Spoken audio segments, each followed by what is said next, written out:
যুক্তরাষ্ট্র সরাসরি এত দূর থেকে ইরানে হামলা চালায় এটা সাধারণত একভাবে হয় না, বরং তারা বিভিন্ন কৌশল, প্রযুক্তি এবং সামরিক ঘাঁটির সমন্বয়ে অপারেশন চালাতে পারে।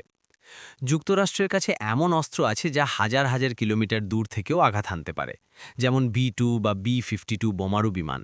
এগুলো আকাশে জ্বালানি নিয়ে দীর্ঘ সময় উড়ে টার্গেটে হামলা করতে পারে। যুক্তরাষ্ট্র অনেক সময় ড্রোন ব্যবহার করে, দূর থেকে নিয়ন্ত্রণ করা হয়, দীর্ঘ সময় আকাশে থাকতে পারে, নির্দিষ্ট লক্ষ্যবস্তুতে নির্ভুল হামলা চালাতে পারে। যুক্তরাষ্ট্র সরাসরি আমেরিকা থেকে সবসময় হামলা করে না। মধ্যপ্রাচ্যের বিভিন্ন দেশে তাদের ঘাঁটি আছে, যেমন কাতার, ইরাক, কুয়েত। এসব ঘাঁটি থেকে দ্রুত ইরানে পৌঁছানো সম্ভব। সমুদ্রে থাকা যুক্তরাষ্ট্রের ক্যারিয়ার স্ট্রাইক গ্রুপ বড় ভূমিকা রাখে। বিমানবাহী রণতরী থেকে যুদ্ধবিমান উড্ডয়ন করে, পারস্য উপসাগরের কাছ থেকে হামলা চালানো যায়। সব হামলাই বোমা দিয়ে হয় না।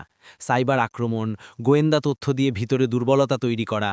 অনেক সময় সরাসরি যুক্তরাষ্ট্র না গিয়ে মিত্র দেশ বা গোষ্ঠীকে সহায়তা করে।